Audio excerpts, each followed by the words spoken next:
జెండా సభ నుంచి హెచ్చరిస్తున్నా.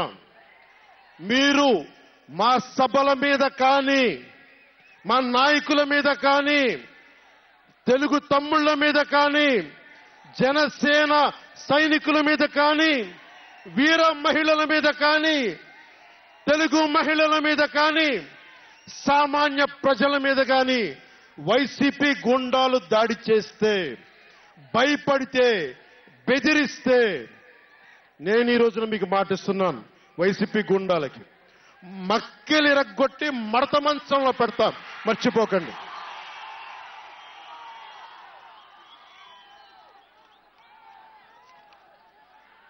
ఐదు మంది ఏ ఊళ్ళైనా సరే, ఉత్తరాంధ్రకి వెళ్ళు, పశ్చిమ గోదావరికి వెళ్ళు, తూర్పు గోదావరికి వెళ్ళు, రాయలసీమలోని అనంతపురం, కర్నూలు, ఏ జిల్లాకైనా వెళ్ళు, ఈ 5 మంది పంచాయతీలు చేస్తా ఉన్నారు.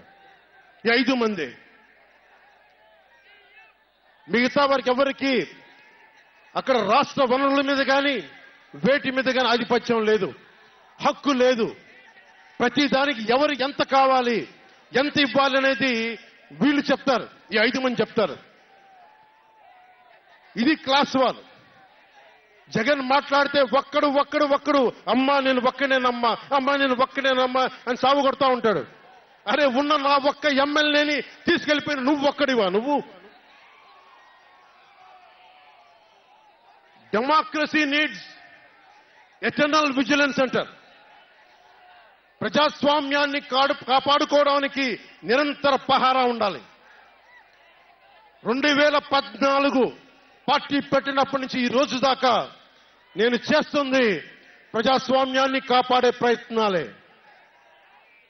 అందుకని నేను తీసుకునే కొన్ని నిర్ణయాలు పార్టీ పరంగా ఉండవు, వ్యక్తిపరంగా ఉండవు, రాష్ట్ర ప్రయోజనాలకు ఉంటాయి, దేశ ప్రయోజనాలకు ఉంటాయి. అంతేకాని ఏ రోజున కూడా వ్యక్తి ప్రయోజనాలను ఆశించి నేను ఎప్పుడు రాజకీయం చేయాల. ప్రజాస్వామ్యాన్ని కాపాడటానికి రాజకీయం చేశాం, ప్రజాస్వామ్యాన్ని కాపాడటానికి పొత్తులు పెట్టుకున్నాం. డెమోక్రసీలో ఎప్పుడు కూడా ఒక డిసెంట్ ఉంటుంది, ఒక వ్యతిరేకత ఉంటుంది. కోఆపరేషన్ అండ్ కన్ఫ్రాంటేషన్, సహకారం, సంఘర్షణ రెండు పక్క పక్కన ఉంటాయి. సంఘర్షించాల్సిన పరిస్థితులు ఉంటాయి, సహకారం ఇవ్వాల్సిన పరిస్థితులు ఉంటాయి. ఇప్పుడు 2024కి సహకారం ఇవ్వాల్సిన పరిస్థితి. మనం సహకరిస్తుంటేనే, తెలుగుదేశం జనసేన సహకరించుకుంటేనే 5 కోట్ల మంది ప్రజల మనోభావాలు, వారి భవిష్యత్తు బంగారంలో ఉంటుంది. మనలో మనం కలహించుకుంటే మళ్ళీ ఈ దుర్మార్గుడు, దాష్టీకుడు అయిన జగన్ మళ్ళీ వచ్చి ప్రజల్ని కంటకంగా మారతాడని చెప్పి తగ్గించుకొని మరి ప్రజల్ని గెలిపించడానికి మరి ఈ రోజున జనసేన నడుం కట్టింది. నేను మాట్లాడుతున్నప్పుడు ఒక విషయం చెప్తా ఉంటాను మీకు.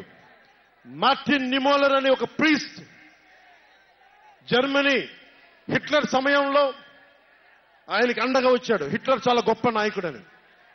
ఎందుకు చెప్తా ఉన్నానంటే, జగన్ కోసం 98% చాలా అన్ని వర్గాల్లో కూడా జగన్ వంటి వెళ్ళారు. 2019లో నేను ఒక్కొక్కరి చెవులో ఇల్లు కట్టుకొని మరి చెప్పా, జగన్కి ఓటేయకండి, ఓటేయకండి, మంచిది కాదని. జగన్ బతుకు